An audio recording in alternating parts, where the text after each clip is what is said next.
Senator from Washington. Mr. President, I come to the floor to join my colleagues today to talk about the events of the last several days and to say to my colleagues here in the United States Senate on both sides of the aisle, I've talked to many Washingtonians, and they're very worried about what's transpired in Minnesota. They're very worried about what's transpired in Minnesota because they think that someone has lost their life that didn't need to lose their life. And they think that the President of the United States, instead of basically creating a system where that kind of overreach of power would be investigated, instead he is basically accusing the victim here and basically really even attacking Second Amendment rights. So I'm here to join my colleagues to say, what are we going to do to fix this system? What are we going to do to make sure that tragedies like this don't happen and that we investigate the truth, not make up something about the situation minutes after it's happened? I say this because my state has struggled with these issues of justice, particularly civil liberties and the civil rights of individuals. We had two tragic cases in our state. One, a Native American was just carving on a corner, basically whittling away, didn't understand as he got up to move to another corner that a policeman in the neighborhood thought, what is he doing? And accidentally, basically, when the Native American failed to stop from just moving from one corner to another to continue his whittling, was shot dead. We had a case in Spokane where a disabled man basically went to his daily ritual of going over to get a soft drink at a supermarket. And on the way there, somebody said, I think he's acting a little strange, and called the police. And the police showed up, and as he was reaching for a soda in the bottom compartment of the freezer, the police told him to stop. And he didn't really understand what they were even saying to him. What was he doing? He was just coming to get his daily soda. And they shot Otto Zim and killed him. And his last words were, I just came to get a soda.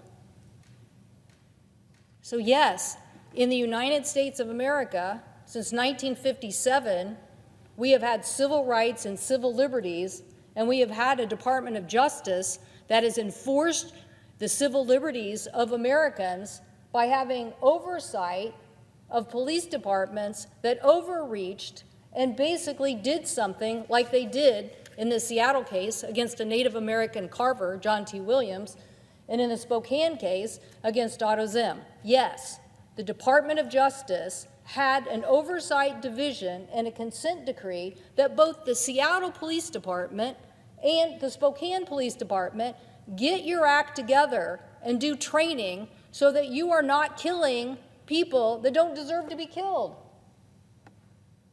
And that's the same situation with Mr. Pretti. Mr. Pretti didn't deserve to be killed in this situation, but let's at least have an investigation. Let's at least have a Department of Justice to do something about this.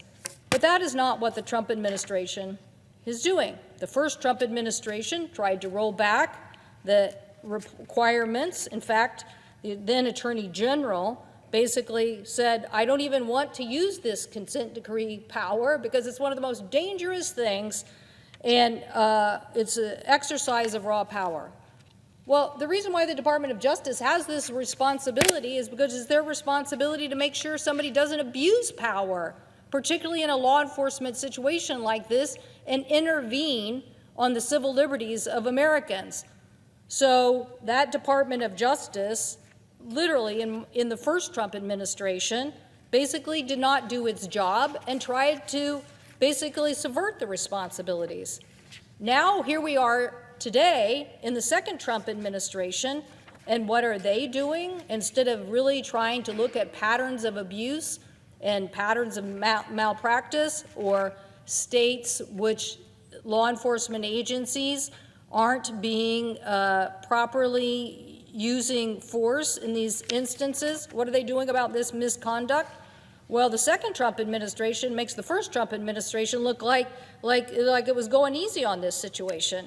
Not only are they taking the money away from the Civil Rights Division, they're basically saying, look, we don't even want you to do that job. We want you to go out and prioritize protecting other issues instead.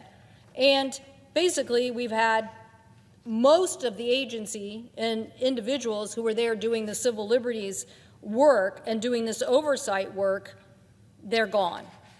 So now what we're seeing is that lawsuits are being dismissed, settlement agreements, issues that really would have been brought to light are just being dismissed.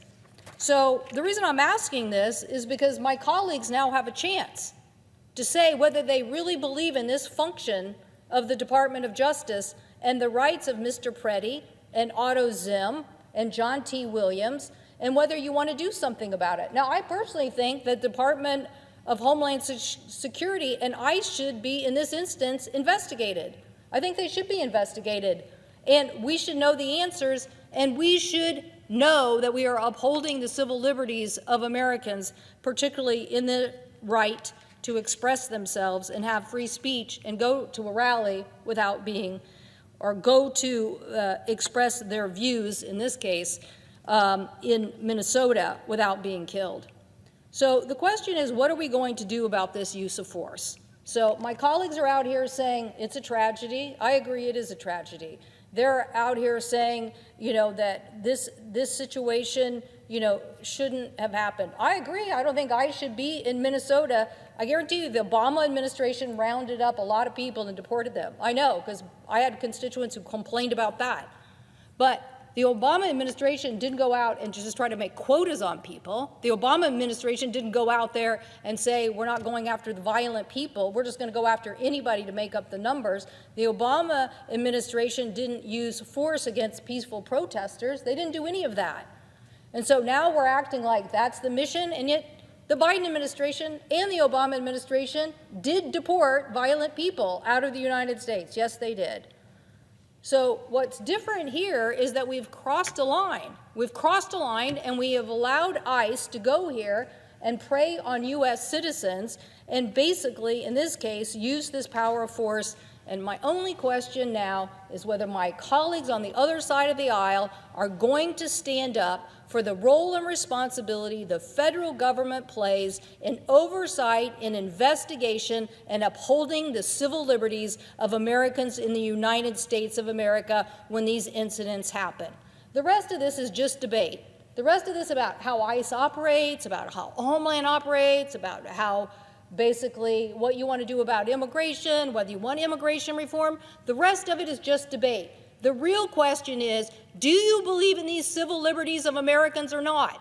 And when police or power by the federal government is used in an excessive way and it means the loss of life, do you believe in having an authority that investigates that and is transparent with the American people and holds that system accountable? I know this. The Seattle Police Department is a better police department because of those consent decrees, and so is Spokane. And the incidents that happened in those two individuals losing their life may not happen again because we went through that process. The question is whether there's going to be another Pretti sometime soon, where another U.S. citizen loses their life because of this overreach of power, because we're not investigating, we're not protecting these civil liberties, and we're not understanding that we have an administration that is diminishing the very agency whose roles and responsibilities are to oversee this. So I want to know, do my colleagues believe in this? Do they believe in this role or responsibility, or do they not?